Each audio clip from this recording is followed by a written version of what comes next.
students, welcome back on Mohari Devi Tapadia Girls College YouTube channel. In this class, I am going to progress a poem, and the poem name is Preludes, which is written by the great modern poet T.S. Eliot.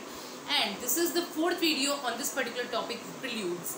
So students, I already told you that this poem, Preludes, is divided into four sections. This is the fourth section of the poem, Preludes. So let's begin. आप already इस पे 3 videos देख चुके हैं. आपको पता चल गया कि प्रिल्यूड्स में जो टी.एस. एलियट है वो बिल्कुल मॉडर्निटी दिखा रहे हैं, एक अर्बन सोसाइटी दिखा रहे हैं, एक अर्बन मैन को दिखा रहे हैं कि उसकी लाइफ स्टाइल कैसी होती है. सो प्रिल्यूड का जो मीनिंग होता है उसका मतलब होता है प्रस्तावना. तो इनकी एक बहुत ही इंपॉर्टेंट पोएम थी वेस्टलैंड, जो 1922 में पब्लिश हुई थी. टी.एस. एलियट की बहुत ही इंपॉर्टेंट पोएम है. तो वो जो लिटरेचर के बच्चे हैं वो सभी पढ़ते हैं. जो लिटरेचर में आप मास्टर्स में पढ़ेंगे या तो या आपके जो है ग्रेजुएशन में भी आपने किसी ने पढ़ी होगी वेस्टलैंड. तो उस वेस्टलैंड पोएम का एक तरह से ये प्रिल्यूड है. ये पोएम जो है उसकी एक तरह से प्रस्तावना रखी गई है. ये जो पोएम है ये फोर सेक्शन में डिवाइडेड है, और इनको 4 सेक्शन बोलने के बजाय हम बोल देंगे कि 4 शॉर्ट पोएम्स में डिवाइडेड है ये पोएम. ये जो पोएम है प्रिल्यूड्स. सो इसके 3 वीडियो आपने देख ली. आपको पता चल गया कि ये क्या बात कर रहे हैं. ये विंटर की इवनिंग शाम 6 बजे से पोएम को शुरू कर रहे हैं, फिर ये धीरे धीरे रात कर रहे हैं, फिर नेक्स्ट जो है इसका सेक्शन उसमें सुबह कर रहे हैं. उसके नेक्स्ट वाले में ये एक प्रोस्टिट्यूट को बता रहे हैं, एक सिटी की वुमन की लाइफ बता रहे हैं कैसी होती है. थर्ड सेक्शन में. आज फोर्थ के सेक्शन में क्या बता रहे हैं ये. His soul stretched tight across the skies that fade behind the city block, or trampled by insistent feet at 4 and 5 and 6 o'clock, and short square fingers stuffing pipes, and evening newspapers and eyes assured of certain certainties, the conscience of a blackened street, impatient to assume the world. देखो student, यहाँ जो ये आपका है इसमें ये बताया गया है कि कैसे आपको एक सिटी का जो पर्सन है उसकी लाइफस्टाइल कैसी रहती है. ठीक है, इस पर ये चीज़ बताई गई कि सिटी की लाइफस्टाइल कैसी रहती है. सिटी में जो मैन काम करता है कोई मेट्रो सिटी में, तो वो पूरे टाइम बिजी रहता है. बड़े बड़े ऑफिस में अगर आप काम करते हैं पूरे टाइम बिजी रहेंगे. आपको बिल्कुल टाइम ही नहीं रहेगा खुद के लिए, कि आपका खुद की भी पर्सनल कोई लाइफ है, आपको बिल्कुल भी अपने लिए टाइम नहीं रहेगा. तो उसमें यही चीज़ दिखाई गई है. तो यहाँ his soul stretched tight across the sky. जो एक सिटी का आदमी है उसकी आत्मा बंधी रहती है, stretched tight across the sky.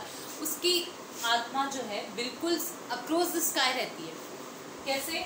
बड़ी बड़े ऑफिसेज में वो काम कर रहा है. अक्रॉस द स्काई एक तरह से यहाँ हाइपरबल बोला गया है कि उसकी जो सोल है स्ट्रेच टाइट, एकदम टाइटली स्ट्रेच रहती है across the sky that fade behind the city block. और उसकी आत्मा वही सिटी ब्लॉक के पीछे ही फेड हो रही है.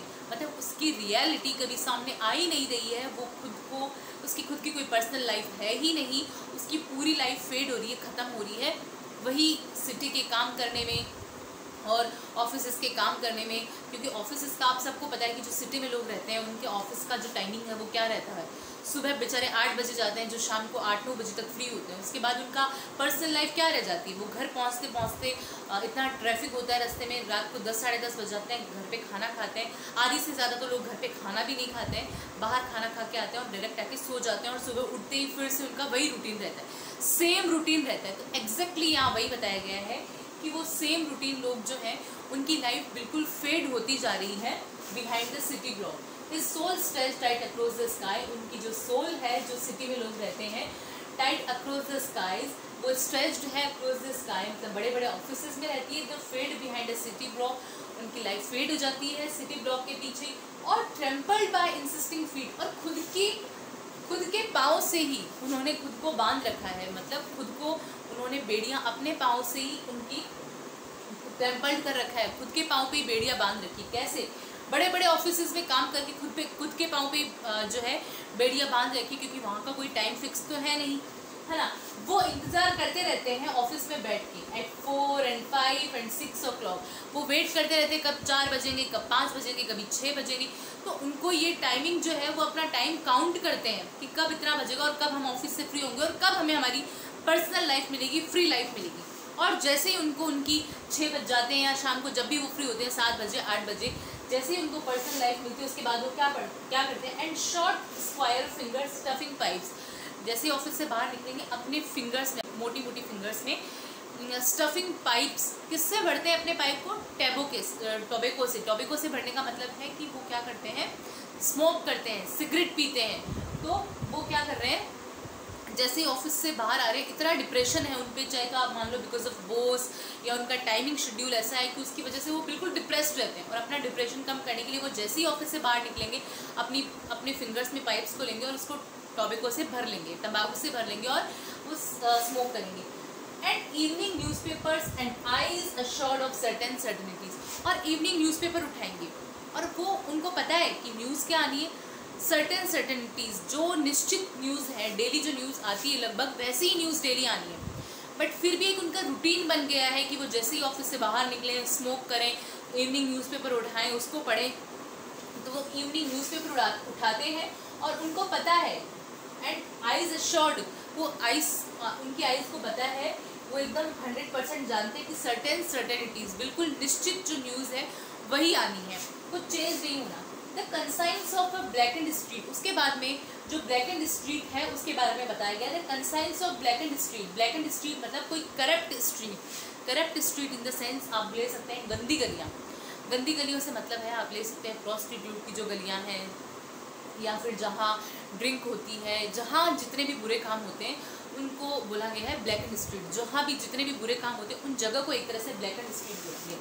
Impatient to assume the word, और वो लोग वहाँ जाने के लिए इम्पेशेंट रहते हैं, है ना। उनको लगता है कब हम ऑफिस से फ्री हो जल्दी से, कब हम अपनी स्मोक करें, इवनिंग न्यूज़पेपर देखें, कब हम ब्लैक एंड स्ट्रीट में जाएं और वहाँ जाके वो अपने आप अज्यूम द वर्ल्ड, और वो वर्ल्ड को अज्यूम करते हैं, उनको शांति मिलती है, इम्पेशेंट हो जाते हैं वो वहाँ जाने के लिए, क्योंकि उनका रूटीन ऐसा बन गया है, वो इतना डिप्रेशन में रहते हैं। डिप्रेशन कहीं तो कम करना है, तो वो अपना डिप्रेशन कैसे कम करते हैं ये बताया गया है। तो अभी कुछ लाइन और रिमेनिंग है, वो हम देखते हैं आगे। सो देखो आगे हम बात कर रहे हैं, I am moved by fancies that are curled around these images and cling the notion of some infinitely gentle, infinitely suffering thing. Wipe your hand across your mouth and laugh. The worlds revolve like ancient women, gathering fuel in vacant loops. So यहाँ जो हमारा poet है वो बोल रहा है, I am moved by fancies that are curled around these images. मैं भी ये जो डर्टी इमेज है इस वर्ल्ड की उसमें क्लिंग हूँ, चिपका हुआ हूँ। I am moved by fancies that are curled around these images and cling. मैं भी मूव कर रहा हूँ इस वर्ल्ड में, ऐसे मॉडर्न वर्ल्ड में। मैं भी कोई अलग नहीं हूँ, मैं भी ऐसे मॉडर्न वर्ल्ड में जो है घूम रहा हूँ और क्लिंग, बिल्कुल चिपका हुआ हूँ इन डर्टी इमेजेस के साथ। The notion of some infinitely gentle infinitely suffering thing, मैं भी इस वर्ल्ड में सफ़र कर रहा हूँ, इस वर्ल्ड में रह रहा हूँ, ठीक है। मैं इस वर्ल्ड से अलग नहीं हूँ क्योंकि मैं भी एक मॉडर्न मैन हूँ और मैं भी इस मॉडर्न वर्ल्ड में सफ़र कर रहा हूँ, इसके साथ क्लिंग हूँ, इसके साथ चिपका हुआ हूँ। फिर बोल रहा है, फिर यहाँ थोड़ा सा होपफुल होके हमारा पोएट बोल रहा है, एक अच्छा मैसेज दे रहा है। वाइप योर हैंड, अपने हाथों को पोंछो, अक्रॉस योर माउथ, ठीक है। Wipe your hand across your mouth and laugh, खूब हंसो।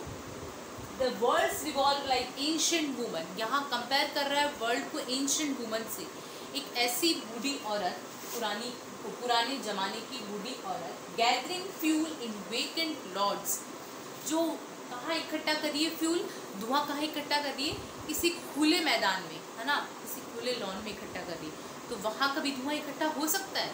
नो, इट्स इम्पॉसिबल, ऐसा नहीं हो सकता। तो ये जो वर्ल्ड है वो भी क्या कर रहा है, इसको खुद को नहीं पता है कैसे चलना है, क्या करना है। तो वर्ल्ड से मतलब जो वर्ल्ड में रहने वाले लोग हैं उनको नहीं पता है वो क्या कर रहे हैं, उनको कोई सर्टेनिटीज़ नहीं है उनकी। वो अपना एक ठीक है डेली रूटीन जो बना हुआ है, ऑफिस जा रहे हैं, है ना, ऐसे ब्लैक एंड स्ट्रीट में जा रहे हैं, स्मोक कर रहे हैं, ड्रिंक कर रहे हैं, वो अपना शाम को जो टाइम है वो जो बाहर ही बिता रहे हैं, लेट घर पहुंच रहे हैं, लेट ऑफिस का टाइम है। तो वो एक एंशिएंट वुमन की जैसी है जो फ्यूल इकट्ठा करती है खुले मैदान में, जो इम्पॉसिबल है। तो ऐसे ही जो मॉडर्न लोग हैं वो हैं, उनको नहीं पता है कि उनको क्या करना है, what is right and what is wrong thing for them, ये उनको नहीं पता है। They are just going with the flow, है ना, वो उसके साथ जा रहे हैं, फ्लो के साथ जा रहे हैं। दे डोंट नो एनीथिंग, उनको कुछ भी नहीं पता है कि what is exactly good and exactly bad, बस वो एक भेड़ चाल में चले जा रहे हैं। वो एक ऐसा मैसेज दे रहे हैं टी.एस. एलियट। सो ये जो पोएम है प्रिल्यूड्स, ये एंड हो गई है। ये हमारा इसके 4th वीडियो था, इसका 4th सेक्शन आज हमने कंप्लीट किया है। मैंने आपको पहले भी बता दिया कि जो प्रिल्यूड पोएम है, प्रिल्यूड का मीनिंग है प्रस्तावना। तो ये जो पोएम है ये टी.एस. एलियट की जो बहुत ही इम्पॉर्टेंट पोएम है वेस्ट एंड, उसकी प्रस्तावना है, उसका प्रिल्यूड है ये poem. And this poem divided into 4 section and this is the 4th section of the poem Preludes, which is written by T.S. Eliot. T.S. Eliot was a great modern poet. So student, I hope you understand this poem. So आप 1 by 1 step by step सारे इसके videos देखें 1st to 4th, तभी आपको ये poem clear होगी, अच्छे से समझ में आएगी। Thank you so much.